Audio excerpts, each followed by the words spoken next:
Hola, ¿qué tal? Buenas tardes. Con ustedes Alberto Maurino y Gloria Ribles, buenas tardes también. Nos volvemos a encontrar después de 15 días. Exactamente, en este espacio que hemos denominado Hablemos de Educación, un tema que no está en la agenda de los ciudadanos, ¿no? Es un tema interesante, de tratamiento remanido, pero que no se logran soluciones, digamos, claras, ni a corto ni a largo plazo. Lo que es importante entonces, Gloria, es que comencemos con una frase que a veces la damos al principio y a veces lo hacemos al final. Para reflexionar. Sí, para reflexionar. Bueno, esta es de Manuel Belgrano y dice así: hubo un tiempo de desgracia para la humanidad en que se creía que debía mantenerse al pueblo en la ignorancia y por consiguiente en la pobreza, para conservarle en el mayor grado de sujeción. Pero esa máxima e injuriosa al género humano se proscribió como una producción de barbarie más cruel. Bueno, podríamos decir que esa frase de Belgrano todavía está vigente, ¿no?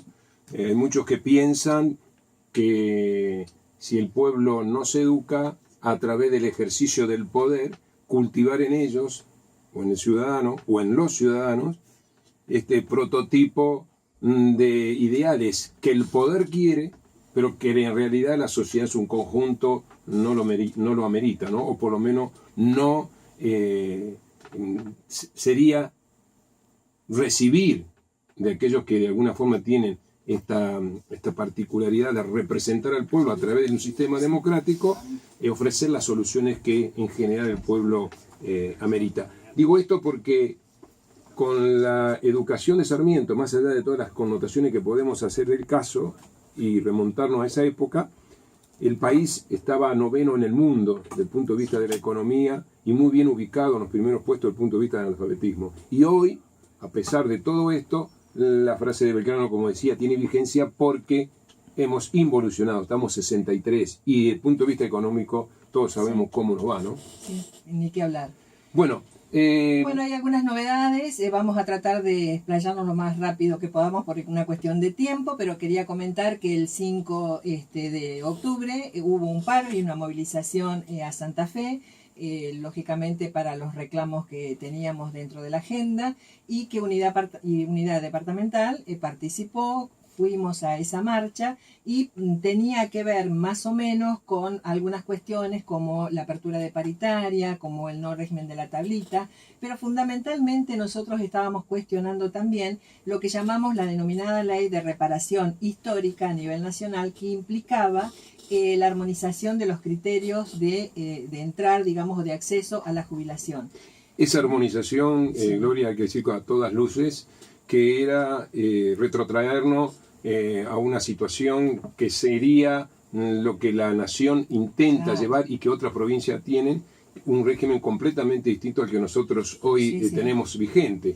Así que, bueno. Son algunas provincias solamente las que mantenían una autonomía, digamos, con su caja, ¿no es cierto?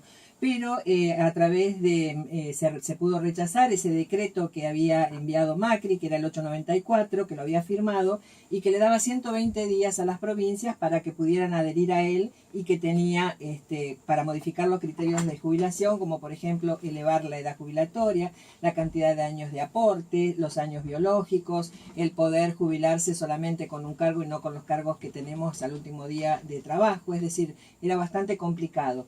Bueno, en esa movilización tenemos que decir que dentro de todo, a pesar de la lluvia, a pesar del viento y demás, hemos tenido un logro muy importante porque al otro día, el 6 del 10, la Cámara de Senadores de la provincia aprobó un proyecto de declaración que es presentado por el bloque justicialista, donde se declara el rechazo a lo propuesto en ese artículo 27 de la Ley Nacional 27260 que tenía que ver con la armonización del sistema previsional.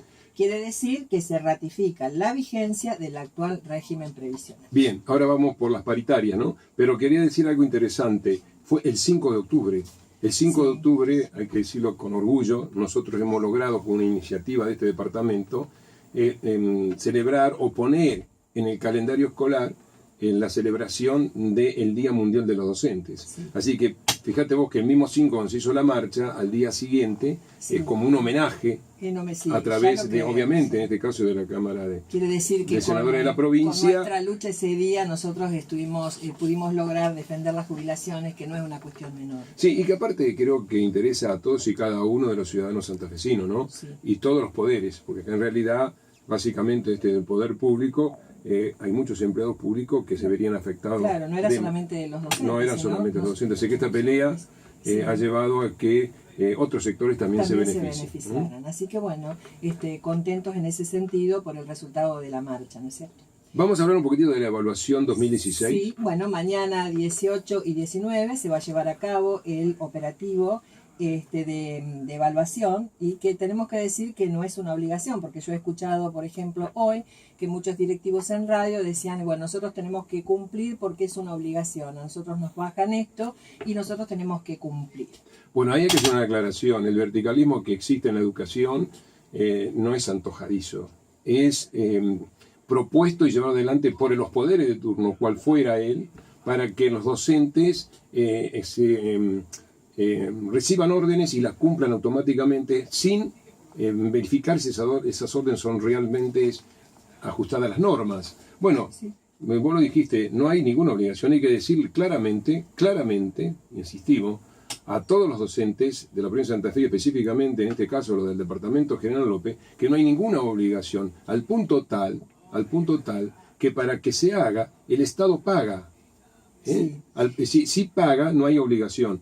Y lo que más preocupa, y seguramente vos vas a comentar algo, es que le cambian las funciones a los docentes. Uno jurídicamente, desde el punto de vista del derecho laboral, podríamos hablar de un diu variandi, ¿no? Sí. Que no es solamente que le van a pagar para una evaluación que hasta preparan a los chicos y vos algo va a comentar, sí, sino que el docente en sí permanentemente hace cosas que la norma no establece que se hagan.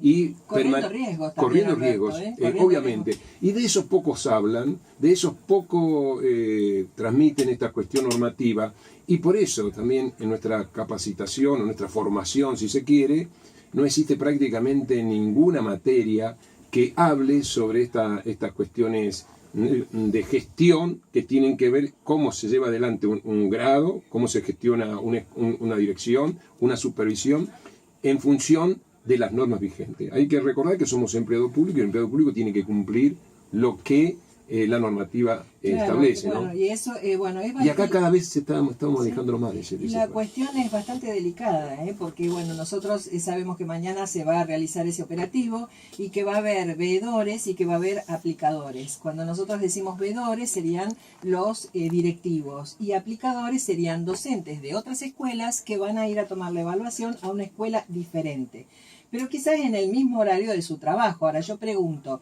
el docente que se traslada a otro lugar y que, bueno, que no va a estar en su escuela, sino que va a otra institución, yo no sé hasta dónde no se complica su situación si llegara a pasar algo, ¿verdad? Bueno, indudablemente tendría que tener ajustado alguna disposición del propio gobierno que de alguna forma contenga esa situación y lo preserve de cualquier tipo de situación, valga la redundancia, contraria a las normas vigentes, ¿no?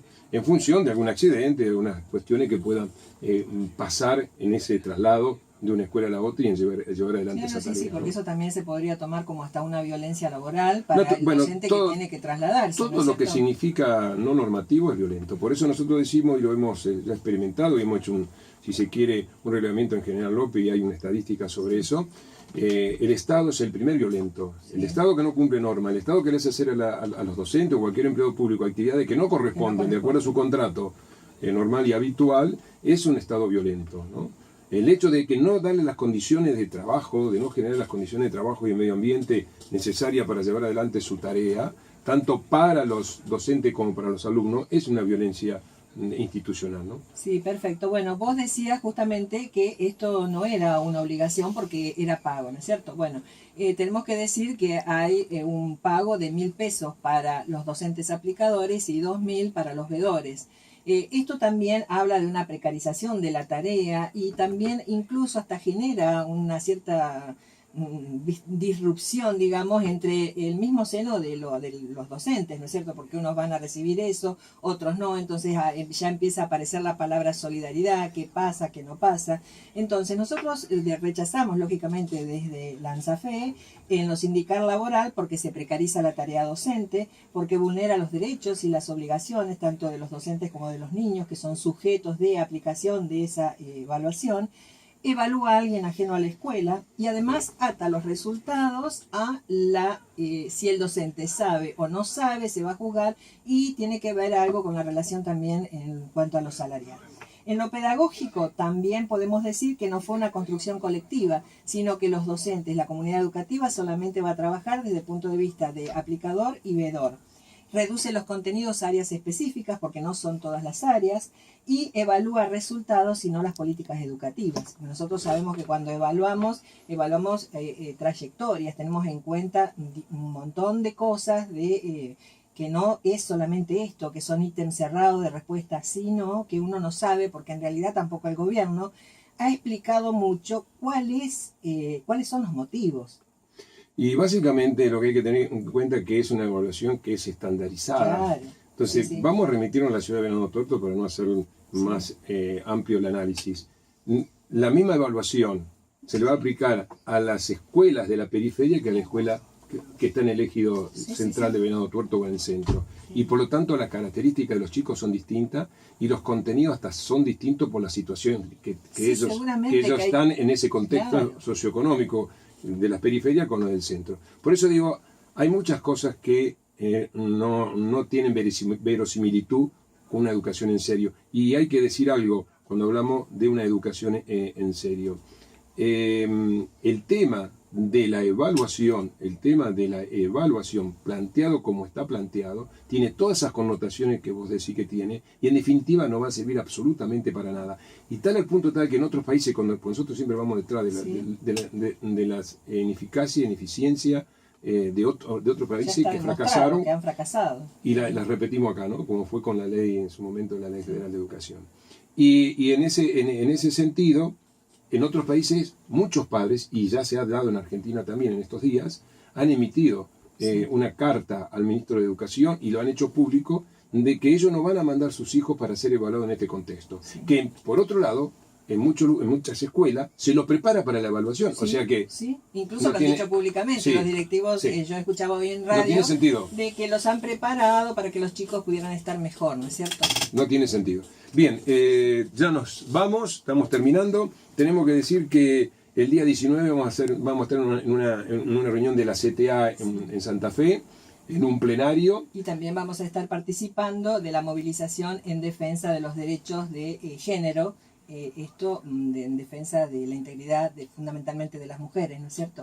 Así que vamos a estar en esa marcha que se realiza a partir de las 17 horas. Así es. Bueno, como siempre, participando en toda y cada una de las actividades gremiales, importante a favor de los derechos que ya hemos logrado y que queremos seguir ampliando. Bueno, hasta el próximo lunes.